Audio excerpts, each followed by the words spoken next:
ఈ కథ చెప్పుకునే ముందు ఒక మాట అడుగుతాను, చెప్పండి. మీకు పెళ్ళైనా సరే ఈ వీడియో చూస్తున్న వాళ్ళలో ఆడవాళ్ళు కూడా ఉన్నారు కదా. మీరు ఎప్పుడైనా పెళ్ళి అయిన తర్వాత మీ పేరెంట్స్కి ఫోన్ చేయకుండా వాళ్ళతో మాట్లాడకుండా ఎక్కువ రోజులు ఉంటారా? అమ్మతో ఎక్కువగా మాట్లాడకపోయినా నాన్నతో అయినా, నాన్నతో ఎక్కువగా మాట్లాడకపోయినా అమ్మతో అయినా, ఎవరితో ఒకరితో అయినా రోజు కాకపోయినా ఎంత బిజీగా ఉన్నా 2 రోజులకి ఒక్కసారైనా పేరెంట్స్తో మాట్లాడకుండా ఉంటారా? అసలు పేరెంట్స్తో మాట్లాడకుండా ఉంటారా చెప్పండి. మన పేరెంట్స్తో కూడా మనం గొడవలు పెట్టుకుంటాం. అంటే పెద్దగా సీరియస్వి కాదు, అలుగుతూ ఉంటాం. చిన్నగా గొడవలు పెట్టుకొని పెళ్ళికి ముందు కూడా వాళ్ళతో మాట్లాడకుండా, పెళ్ళైన తర్వాత వాళ్ళకి ఫోన్స్ చేయకుండా ఇలాంటి పనులు కొన్ని చేస్తూ ఉంటాం కదా. అవి ఎంతవరకు బాగుంటాయి?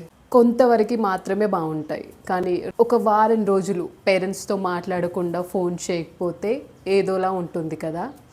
నా వరకు వస్తే నేను మా అమ్మతో రోజు ఫోన్లో మాట్లాడతా. అప్పుడప్పుడు ఒక్కొక్క రోజు మాట్లాడకుండా ఉంటా. 2 డేస్కి ఒక్కసారైనా మాట్లాడతా. మా డాడీ విషయానికి వస్తే ఎక్కువగా ఫోన్లో మాట్లాడడం మా డాడీకి ఇష్టం ఉండదు. సో మా అమ్మకి ఫోన్ చేసిన ప్రతిసారి డాడీ ఏం చేస్తుండు, డ్యూటీకి వెళ్ళాడా, తిన్నాడా, ఇలాంటివి అడుగుతూ ఉంటా. మా డాడీతో మాట్లాడకపోయినా మా అమ్మతో రోజు మాట్లాడుతున్న మా డాడీ గురించి మా అమ్మని అడుగుతా. మా డాడీ తన వృత్తిపరంగా ఎప్పుడు ట్రావెల్ చేస్తూనే ఉంటాడు. సో నేను బయటికి ఎప్పుడైనా నా హస్బెండ్తో వెళ్ళినప్పుడు ఏదైనా వెహికల్ ఎక్కడైనా చిన్న యాక్సిడెంట్ అయినా నా మైండ్లోకి గుర్తొచ్చేది మా డాడీనే. అంటే ట్రావెల్ చేస్తూ ఉంటాడు, ఆటోమేటిక్గా ఎక్కడ యాక్సిడెంట్ అయినా నాకు గుర్తుకొస్తాడు, నా మైండ్లో తిరుగుతూనే ఉంటాడు. సో నేను మా డాడీతో రోజు ఫోన్లో మాట్లాడకపోయినా ఆలోచనలో ఉంటాడు. సో ఈ సోదంతా ఎందుకు చెప్తున్నావు మాకు అనుకుంటున్నారా? నేను ఈరోజు మీకు చెప్పే స్టోరీని మీరు వింటే మీకు అర్థమవుతుంది ఇదంతా నేను ఎందుకు చెప్తున్నాను. మీరు మీ పేరెంట్స్తో మాట్లాడకుండా ఉండరు కదా, నేను కూడా ఉండను, ఎక్కువ రోజులైతే ఉండం. కానీ ముగ్గురు కూతుర్లు ఏం చేశారో తెలుసా? వాళ్ళ నాన్న చనిపోతే చూడ్డానికి పోలేదు, అంత్యక్రియలు చేయడానికి పోలేదు. ఒక్క కూతురు మాత్రం దయతలిచింది తండ్రి పైన. తను ఏం చేసిందంటే వీడియో కాల్ చేసి తండ్రి అంత్యక్రియలు జరుగుతూ ఉంటే వీడియో కాల్లో చూసింది. తండ్రి అక్కడ మంటల్లో కాలిపోతూ ఉంటే ఇక్కడ కూతురు ఇంకెంతసేపు కాలుస్తారు, దహనం చేశారా, నాకు ఆకలేస్తుంది, నేను తినాలి, ఇప్పుడు మొత్తం అయిపోయిందా అని ఫోన్లో వీడియో కాల్లో మాట్లాడుతూ ఉంది.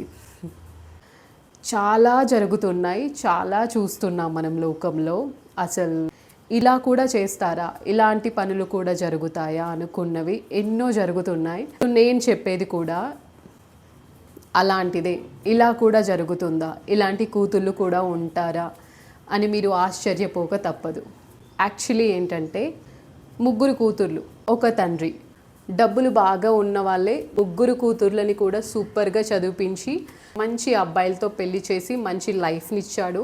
వాళ్ళు బ్రతకడానికి డబ్బులు, వాళ్ళని మంచిగా చూసుకునే పార్ట్నర్స్, చదువు అన్నీ ఇచ్చాడు ఆ తండ్రి. అంతా బాగానే ఉంది, బాగా డబ్బులు ఉన్నాయి, పిల్లల్ని బాగా చదివించాడు, వాళ్ళ పెళ్ళిళ్ళు చేశాడు. వాళ్ళు కూడా వాళ్ళ హస్బెండ్స్తో చాలా హ్యాపీగా ఉన్నారు, లైఫ్ బాగానే వెళ్తుంది. కానీ ఒక్క ప్రాబ్లం వచ్చింది. అదేంటంటే ఆ ఇద్దరు తల్లిదండ్రులు ఏజ్ అయిపోతూ వచ్చింది.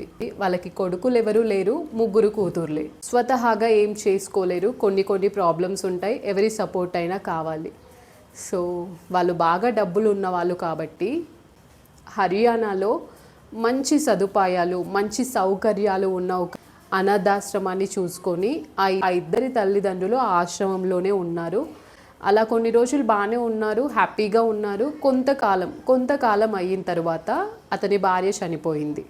కొన్ని రోజుల తర్వాత అతని హెల్త్ కూడా పాడవుతూ వచ్చింది. సూటిగా చెప్పాలి అంటే అతనికి వృద్ధాప్యం వచ్చింది. ఇంకొంచెం డీప్గా చెప్పాలి అంటే చావుకు దగ్గరయ్యాడు. ఆ అనాథాశ్రమాన్ని ఆనంద్ అనే ఒక వ్యక్తి నడిపిస్తూ ఉంటాడు. ఎవరైతే ఆనంద్ ఉన్నాడో అతనితో తన కూతుళ్ళకి ఫోన్ చేయిస్తూ ఉండేవాడు.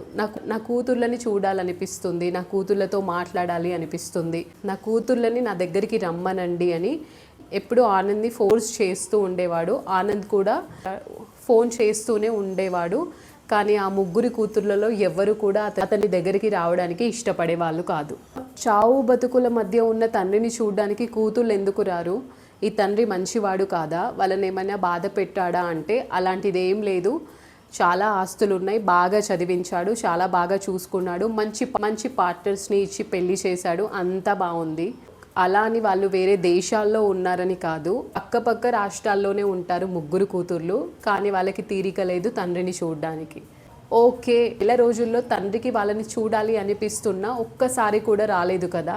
చివరికి అతను చనిపోయాడు. అతను చనిపోయిన తర్వాత కూడా వాళ్ళకి తన తండ్రి చనిపోయాడని ఫోన్ చేసి చెప్పినా కానీ ముగ్గురు కూతుర్లు కూడా రాలేదు. ఒక్క కూతురు మాత్రం దయతలిచి అక్కడ లోకల్లో ఉండే ఎన్జిఓకి డబ్బులు ఇచ్చి తన తండ్రికి దహన సంస్కారాలు పూర్తి చేయమని చెప్పింది. అక్కడ తండ్రిని దహనం చేస్తూ ఉంటే ఆ కూతురు వీడియో కాల్లో చూస్తుంది. తండ్రి తగలబడుతూ ఉంటే కూతురు వీడియో కాల్లో చూస్తుంది.